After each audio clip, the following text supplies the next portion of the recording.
আসেন বিষয়টা আগে বিজ্ঞান দিয়ে বোঝার চেষ্টা করি। শক্তির একটা সূত্র আছে, শক্তি বোঝেন তো, এই যে বিদ্যুৎ, এটা একটা শক্তি। তো পৃথিবীতে এরকম অনেক শক্তি আছে। শক্তির কখনো ক্ষয় হয় না, এটা এক রূপ থেকে আরেক রূপে পরিবর্তিত হয়। যেমন ধরেন বিদ্যুৎ দিয়ে বোঝাই, যেই বিদ্যুৎ আমরা দেখি, আপনাকে বিদ্যুৎ সরাসরি দেখেন, বিদ্যুৎ একটা শক্তি। এটা যখন সিলিং ফ্যানের মধ্যে ঢুকে ফ্যানটা তখন ঘুরে, এটা বাতাস উৎপন্ন করে। তার মানে বিদ্যুৎ ফ্যানে আইসা এটা ঘুরে বাতাস দিচ্ছে, একটা পরিবর্তিত রূপে চলে আসতেছে। অথবা ধরেন এই যে লাইট, এটার মধ্যে বিদ্যুৎ ঢোকার পরে এটা কি করে, জ্বলা ওঠে, তাই না? আমরা সুইচ ইউজ করি। তার মানে শক্তি এক রূপ থেকে অন্য রূপে পরিবর্তিত হয়, এটা কোনো ক্ষয় নাই। নিউটনের তৃতীয় সূত্র, যেটা যারা বিজ্ঞান নিয়ে পড়াশোনা করছেন ব্যাকগ্রাউন্ডে তারা জানেন, যদি কোনো কেন্দ্রে, মানে কোনো একটা নির্দিষ্ট কেন্দ্রে থাকে না, কেন্দ্র মানে সেন্টার, অতিরিক্ত শক্তি সঞ্চয় হয়, তাহলে তারা একে অন্যের সাথে লড়াই করা শুরু করে, কারণ কাম নাই। এখন এই কথাগুলো কেন বললাম, যে শেখ হাসিনার প্ল্যান বি সফল হচ্ছে কেন? আওয়ামী লীগ একটা শক্তি, এখন এটা হিডেন শক্তি হিসেবে আছে। সারা বাংলাদেশে বিএনপির যে মনোনয়ন ইস্যুকে কেন্দ্র করে ক্ষোভ, তারপর হচ্ছে যে পছন্দের নেতারা মনোনয়ন পান নাই, তো একটা শক্তি আরেকটা শক্তির বিরুদ্ধে লড়াই করছে। এখন পর্যন্ত লড়াইটা দলের সিদ্ধান্তের অপেক্ষায় আছে। সারা বাংলাদেশের বিভিন্ন জায়গায় মারামারি হচ্ছে, মানে শক্তি প্রদর্শনের খেলা চলছে। এখন এই যে এখন যে শক্তিটা, ধরেন বিএনপি তো একটা শক্তি ছিল, এখন এটা একটা হচ্ছে মনোনয়ন প্রাপ্ত, মনোনয়ন অপ্রাপ্ত, দুইটা শক্তিতে পরিণত হয়ে গেছে। এখন মনোনয়ন প্রাপ্ত যে শক্তিটা, এটা অপেক্ষাকৃত ভারী, আবার যেটা মনোনয়ন পায় নাই তারাও অনেক জায়গায় ভারী। এখন এই দুই শক্তির খেলায় আরেকটা শক্তির তাদের সাপোর্টিং দরকার হয়, সেটা হচ্ছে আওয়ামী লীগ, যুবলীগ, ছাত্রলীগ। অতীতে আওয়ামী লীগ যখন সেন্টারের মধ্যে ছিল, তখন অতিরিক্ত শক্তি হিসাবে এখানে হাইব্রিড, নন হাইব্রিড, বা ধরেন এক একজন এক এক রূপে, জামাত থেকে শুরু করে অনেকেই এখানে কানেক্টেড হয়ে গেছিলেন। পরবর্তী সময়ে শক্তিগুলো আবার বিচ্ছিন্ন হয়েছে। বাইচা থাকা অবশিষ্ট যে আওয়ামী লীগের শক্তি, এইটা আসলে এখন রাজনৈতিক দলগুলোর কাছে খুবই গুরুত্বপূর্ণ, যার কারণে শেখ হাসিনার নির্দেশে হোক অথবা প্ল্যান বি হিসাবে হোক, এই শক্তিগুলো এখন আবার মূল যে শক্তি বিএনপি বা জামাত ইসলাম, তাদের মধ্যে ঢুকে যাচ্ছে। তবে নজর কেড়েছে যে নিউজটা, নিষিদ্ধ ছাত্রলীগে তার যে পদ পদবি ছিল, ছাত্র দলে এসে সেই পদ পদবি থেকে আরো বড় পোস্ট পেয়েছেন। আর এই ঘটনাটা এই মুহূর্তে সোশ্যাল মিডিয়াতে ভাইরাল, যে আমাদের কুমিল্লার ব্রাহ্মণপাড়া উপজেলার আসাদনগর আব্দুল মতিন খসরু কলেজে ছাত্র দলের যে কমিটি হয়েছে, সেই কমিটিতে এসে প্রমোশন পেয়েছেন একজন ছাত্রলীগ নেতা। এটা আমার এলাকার ঘটনাই, পাশের থানা। তিনি হলেন ইমন রানা ভুইয়া।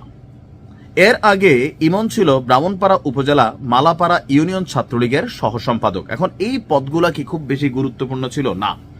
আওয়ামী লীগের সময় সর্বশেষ পর্যায়ে আমার এই এলাকায়, বুড়িচং ব্রাহ্মণপাড়া আমাদের একটা নির্বাচনী এলাকা, কুমিল্লা 5, এখান থেকে আবার মনোনয়ন পাইছেন জসিম ভাই।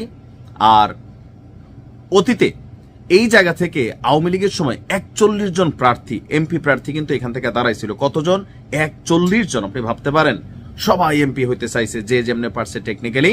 কিন্তু দিন শেষে এখন যখন এই একটা নেগেটিভ সিচুয়েশন আওয়ামী লীগের, এখন কয়জন প্রার্থী সেই 41 জনের মধ্যে আওয়ামী লীগের কথা বলে, সেইটাও কিন্তু নিশ্চয়ই দল ফোকাস করে। যাই হোক, আমরা কথা বলছি এই ইমনের এই পোস্টটা যখন আসছে, তখন সামাজিক যোগাযোগ মাধ্যমে বিষয়টা ছড়িয়ে পড়ে, যে কমিটি অনুমোদনের প্রায় 1 মাস পর গত 20 নভেম্বর সামাজিক যোগাযোগ মাধ্যমে ছড়িয়ে পড়ার পর বিষয়টি নজরে আসে আব্দুল মতিন খসরু কলেজের ছাত্র দলের সিনিয়র সহসভাপতি ইমন রানা ভুইয়ার। তাৎক্ষণিকভাবে প্রতিক্রিয়া তারা বলেন যে তারা এই বিষয়টি অবগত নয়, তারা সাধারণ ছাত্র বলে দাবি করেন। কিন্তু এই ইমন ভুইয়ার ব্যাকগ্রাউন্ডে যেটা দেখা গেছে, ব্রাহ্মণপাড়া উপজেলা মালাপাড়া ইউনিয়ন ছাত্রলীগের সহ সম্পাদক পদে ছিলেন। এছাড়াও কমিটির সহসভাপতি করা হয়েছে জুবায়ের ভুইয়াকে, তিনিও নাকি মালাপাড়া ইউনিয়ন ছাত্রলীগের কমিটির সদস্য ছিলেন। এই দৃশ্যপটটা আসলে এক জায়গা না, তবে যার বিরুদ্ধে অভিযোগ, তো তিনি তার পোস্টে বলছেন যে আমি কোনো রাজনীতির মধ্যে জড়িত না, আমার জীবনেও কোনো দলের কাজ করিনি, আমার বংশেও রাজনীতি করে না, কে বা কারা আমার নাম ছাত্র দলের কমিটিতে দিয়েছে তাও আমি জানি না, আর আমি তার তীব্র নিন্দা জানাচ্ছি, আমি এই কমিটি থেকে অব্যাহত চাই।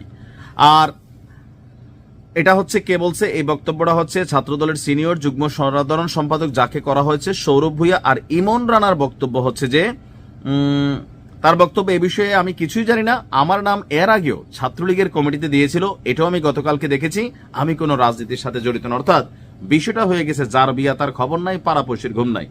এখন কমিটি করতে গেলে অনেকগুলা ক্রাইটেরিয়া আছে, আপনাকে ফিল আপ করতে হবে, একটা কমিটির পূর্ণাঙ্গ একটা মেম্বার লিস্ট আপনার লাগবে। এখন সেখানে কি মন গড়া দিয়ে দিচ্ছে নাকি বিষয়গুলা প্রকাশের পর এরকম হচ্ছে? তবে আমরা যতদূর জানি, জামাত ইসলাম যখন রাজনৈতিকভাবে নিষিদ্ধ হয়ে গেল, তাদের কর্মীরা বিভিন্ন দলের সাথে, বিশেষ করে আওয়ামী লীগ, ছাত্রলীগ, যুবলীগের মধ্যে তারা টেকনিক্যালি ঢুকে গেছে, ভালো ভালো পদ পদবিতে তারা বসে গেছে। একটা পর্যায়ে এসে যখন আন্দোলন হইল, তখন তারা ভেতর থেকে তাদের মতো করে রিয়েকশন দিছে, আর অ্যাজ এ ইফেক্ট 5ই আগস্ট। এখন আওয়ামী লীগও কোথাও না কোথাও তাদের প্ল্যান বি হিসাবে তারাও কিন্তু এতটুকু বুঝতে পারছে যে আগামী অন্তত 5 বছর বিএনপির এক টার্ম বা জামাতের এক টার্ম যারাই ক্ষমতায় থাকবেন, তারাই নির্ধারণ করবে আওয়ামী লীগ কিভাবে ফিরে আসবে। এটা কিন্তু বাস্তবতা। বাংলাদেশ বড় ভিন্ন রকম। আমরা এখানে ক্ষমতার কাছাকাছি আসলে আমরা সব ভুলে যাই। ধরেন আমার কাছে যতটুকু পাওয়ার আছে, এই যে একজনকে মাইর দিয়ে ফেলবো, একটা মামলা দিয়ে ফেলবো, একটা মার্ডার কেস দিয়ে ফাঁসাই দিব, অথবা সারা বছর যে দলের জন্য যে ছেলেটা খাটছে, উইরা এসে জুইরা বসা একজন, সে হচ্ছে সেই দলের জন্য নিবেদিত প্রাণ, যারা তাদেরকে মেইন প্ল্যাটফর্ম থেকে সরাই দিচ্ছে। দিন শেষে সবকিছুর পিছনে ক্ষমতা। রাজনীতি মানে কৌশলের খেলা, রাজনীতি মানে কুটচালের খেলা, রাজনীতি মানে জনগণের জন্য ছিল, কিন্তু এখন অনেক জায়গায় বিষয়গুলা ডিফারেন্ট হয়েছে। তবে এই ক্ষেত্রে আওয়ামী লীগও তাদের রাজনৈতিক শক্তিকে টিকিয়ে রাখার জন্য বা মাঠ পর্যায়ে, শুধুমাত্র এটা কুমিল্লা 5-এর দৃশ্যপট না, সারা বাংলাদেশে এটা এখন কমন, মনোনয়ন ইস্যুকে কেন্দ্র করে লোকালি দল ভারী করার জন্য অনেক আওয়ামী লীগ, যুবলীগ, ছাত্রলীগ কিন্তু কমিটিগুলোতে ঢুকছে। তো ঢুকতে পারে না, বিষয়টা হচ্ছে কি এরকম না, পারে। কেন পারে? সার্জিস তো একসময় ছাত্রলীগ ছিল, হাসনাদ একসময় ছাত্রলীগ ছিল। এমনকি আপনি দেখেন বহু জায়গায় এখন বিএনপির যে প্রোগ্রাম হয়, জয় বাংলা চলে আসে, চট করে জননেত্রী বেগম খালেদা জিয়া চলে আসে, জননেত্রী শেখ হাসিনা চলে আসে, এরকম অনেক জায়গায় হচ্ছে, তাই না? তো এটা হচ্ছে দীর্ঘদিন যাবৎ মাঠে থাকার কারণে এই যে অভ্যাস হয়ে গেছিল, সেই অভ্যাসের একটা জায়গা থেকে কোথাও না কোথাও এখন আসলে এগুলো আমরা ফেসবুকে দেখি, তারপর হাসি, কিন্তু এই লোকগুলা অন্তরে কিন্তু আসলে বিএনপি অথবা জামাতি ছিল। ওই সময় তারা গিয়ে দলের মধ্যে ভিড়ছে, আর দীর্ঘদিন প্র্যাকটিসের কারণে তাদের অভ্যাসটা রয়ে গেছে। রাজনীতিতে আওয়ামী লীগের প্ল্যান করবে, তবে বিএনপির কিন্তু একটা বক্তব্য আছে, সেই জায়গাতে এই জায়গাটা ওকে হয়ে যায়। কোন জায়গা? যে আওয়ামী লীগ করছে, ছাত্রলীগ করছে, যুবলীগ করছে, কিন্তু যার বিরুদ্ধে মামলা নাই, ভালো ছেলে। কারণ যখন আওয়ামী লীগ ক্ষমতা ছিল, গণহারে সবাই আওয়ামী লীগ করছে, ইচ্ছায় করুক অনিচ্ছায় করুক, লোক দেখানোর জন্য করুক, সভা সমাবেশ মিটিং মিছিল সবকিছু যাওয়া লাগছে। তো অনেকে এরকম গেছে, কিন্তু আসলে তারা কোনো অন্যায় করে নাই, অপরাধ করে নাই, তাদের বিরুদ্ধে কোনো মামলা নাই, জুলুম করে নাই, নির্যাতন করে নাই। তাদেরকে কিন্তু আপনার বিএনপি ওয়েলকাম জানিয়েছে, ভিপিনুরের পার্টি ওয়েলকাম জানিয়েছে, জামাত অনেক ক্ষেত্রে তাদেরকে কিন্তু ওয়েলকাম জানিয়েছে।